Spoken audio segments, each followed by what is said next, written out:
What is going on, guys? My name is Wheelman, and welcome to the third and final part of my little mini-series that I've been doing on Halo 3 and how the game feels. Episode 1 was on audio in the game, what the sounds were like, what the audio sort of cues were like, a lot of the weapon sounds, vehicle sounds, things like that. Episode 2 was on how the game feels in terms of the mechanics of it, and how fast you move, how heavy your character feels, things like that, just sort of the weight of the game and the speed. This is episode 3, and this is going to focus on the visual cues in the game. Now, I'm not going to go over the graphics too much because that's sort of a separate thing. It's something that I don't think needs to be explained, really. The graphics in this game are great. The game looks awesome, but I will go over one thing with regard to graphics, and I'll get to that rather in just a minute. First thing I wanted to go over, though, is the thing that you look at possibly the most while you're playing Halo. Out of all the things that you look at on screen when you're playing Halo, I think it's probably safe to say that, at least for most people, the thing you look at most is your reticle. Your reticle is sort of the key to being able to play Halo, because it's obviously what allows you to aim and shoot and sort of execute the core mechanics of the game. And the reticles in Halo 4 are amazing, and that's something that I know I said this last episode with regard to something. I can't remember what it was, rate of fire or something. You can go back, by the way, and the last episode will be annotated. I don't remember exactly what it was, but I said this last episode about something else, but there are certain things within the mechanics of games, and especially Halo games, that a lot of people don't really notice or pay attention to. And some people do, but not the majority of the population. And I think the shape and size of the reticle and how it affects your gameplay is one of those things. So for me, that's really, really important. And I don't know why, but that's always been really important to me. And 343 absolutely nailed it with the reticles in this game, and with the reticle bloom. The reticles in this game are, I think, just the right shape and size for every weapon. So for instance, the rocket launcher reticle really hasn't changed that much. I don't know if that's the best example, but the rocket launcher reticle has always been the circle with with horizontal lines going through it at different widths and stuff like that. I think that's good. That it sort of denotes the splash damage of the weapon. You don't have a super accurate pinpoint to sort of hit people with. The DMR is another good example. The reticle in Halo Reach was good, but it bloomed quite a bit, which I think encouraged slow, steady shooting, but almost a little too much in comparison to Halo 4.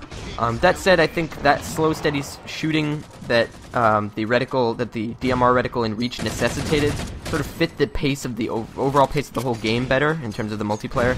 Whereas now in Halo 4, the DMR reticle blooms a lot less, and it comes back to center, sort of shrinks back down a lot more quickly. And I think that fits Halo 4's fast-paced game style better in terms of the multiplayer, because it allows you to fire off more shots more quickly, it keeps the pace of the game up, and yeah, it just helps sort of move things along. And it makes the DMR a more exciting weapon to use. The BR, I think the reticle is great.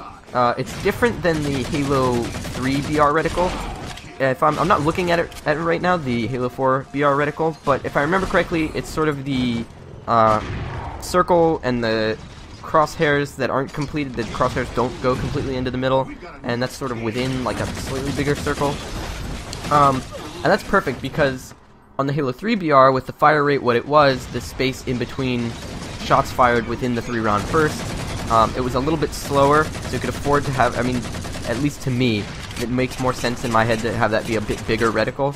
But with the quick sort of shots that you can put down range with the new BR, I think you can afford to have a much smaller reticle. And also, the battle rifle they chose to exclude reticle bloom on entirely, which I think was a great idea. Some weapons have bloom and some don't. The assault rifle has a reticle somewhat similar to the one it had in Halo Reach. I did not like the assault rifle reticle in Halo 3 that much. I don't think it fit the weapon very well, but that said, the one in Reach was cool. Again, it bloomed a little bit too much for me, but the one in Halo 4 is perfect. It fits the fire rate of the weapon well, and yeah, it makes it more enjoyable to use. Another example, the saw, and I think this is like the prime example for me, and I have one more example after this, and then I'll move off of the reticles. The saw is a prime example for me of this. that square box reticle with the lines inside it and the way that that blooms is so perfect for me for when I'm using the saw, because it's something about it being an LMG. It makes sense on like a I guess what I would call a subconscious level, for me to fire that weapon with a box reticle. I don't know, I can't really explain it, but if you know, can you imagine the saw having like a small circular reticle or some kind of weird, I don't know, oval or diamond or something? I don't know. I don't even know. The square makes sense to me, and it's thoroughly enjoyable to use. I mean, everybody loves the saw. The last weapon that I'll talk about the reticles on is the sniper rifle, and I think this is an interesting one. The sniper rifle, previously I was, and I still am, I'll still say it, and I've said this before, the worst sniper, especially in Halo. With video games in general, really not a good sniper, but with Halo especially, it was always really hard for me to be successful sniping. And I have said, I don't know if I've ever said it into the mic or not, but I've said in the past to friends and stuff like that, that if the sniper rifle had, you know, sort of, if only the sniper rifle had a reticle that was like the BR or the DMR's reticle that was a little bit bigger and just a little bit more forgiving, I could do a little bit better with it. Well, lo and behold, Halo 4, the sniper rifle has sort of an asymmetrical reticle, and what it is this standard circle in the middle like it's had in previous games with, on sort of upper left and lower right, or upper right and lower left, I don't remember which, sort of diagonally. It has half crosshair things, really kind of hard to put into words, but if you play the game, you know what I'm talking about. It's a little bit bigger reticle. It makes the hitbox, not the hitboxes on the character you're shooting, obviously, but sort of the reticle itself makes it a little bit more forgiving, and that's made it a lot easier for me to actually hit people with the sniper rifle. Now, I don't pick up the sniper rifle that much because I don't enjoy it anyway, but it has made it easier. And finally, the shotgun hasn't really changed. Circular reticle for the shotgun has always made sense, because of the bullet spread. That's just something, I've seen that in other games too, that's just something that has always sort of been present, so that's good. Other visual cues in the game, I think the HUD, the heads-up display, was done superbly. It's always been pretty good in Halo games. This one was done really well. Grenade indicators are good. They're really sort of in your face, like there's a grenade, move, you know? It's not sort of like, oh, it might be a grenade 10 feet away, 20 feet away, 1 foot away, can't really tell. Like, you know when there's a grenade at your feet. That's really good. It allows more situational awareness, and I think that's a running theme, to sort of sum up what I'm talking about. It's a pretty much a running theme in Halo 4 is situational awareness. All of the visual cues are set up to make you as aware of your surroundings in any given situation as possible, and I really enjoy that. Last two things I'll talk about are hit markers. Hit markers are a huge addition to Halo, and a lot of people have made the standard Call of Duty comparison, Battlefield comparison, whatever. Halo is obviously still, it's apples and oranges to like a whole nother level. Halo is nothing like this game's, and I don't think it ever will be. I think the addition of hit markers is a really good idea. It's really helped me, and I'm sure it's helped a lot of people, in terms of just, again, situational awareness, knowing if you're hitting a guy. Especially if you're not scoped in. It works with vehicle weapons, it works with pretty much any weapon in the game, even grenades.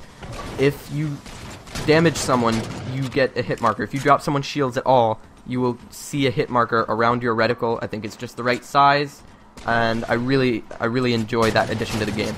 Last thing I want to talk about real quickly is my short touch on graphics.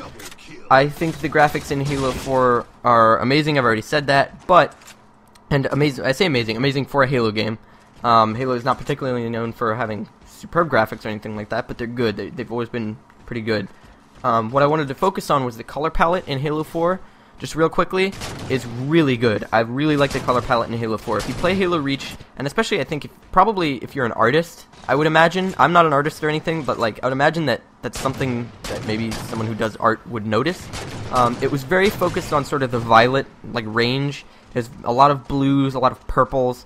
There was some green and stuff thrown in there, and obviously this sort of slate gray of like the forged materials and stuff like that. But it was a lot of blue, dark blue, violet, very intense purple colors. If you look at the skyboxes, if you look at specifically one thing to look at, go into your theater mode and look at an explosion. Any explosion that happens of a Covenant vehicle in matchmaking, Banshee, Ghost, Wraith, whatever. it will be a blue and purple explosion. And I know those are Covenant colors, but it's sort of reflected throughout the entire game, and I like that they expanded the... I'm talking about Reach. That's within Reach. I like that they expanded the color palette for Halo 4. But yeah, that's pretty much all I have to say on visual cues. I'm pushing 10 minutes at this point, so I'm going to shut up. If you enjoyed the video, be sure to go check out the first 2 episodes if you haven't seen them already. If you're watching on Halo Fix, I'd like to thank you for watching. You can feel free to come check out my channel. Also, check out some of the other great directors on the Halo Fix. And go like Facebook pages. If you're on Facebook, I have a Facebook page over at facebook.com/knifesedgegaming. I know Halo Fix has a Facebook page. Our community manager, Sin City Spartan, has a Facebook page. So go check us out on Facebook. And yeah, I think that's all for today. Other than that, guys, thanks for watching. Have an awesome day.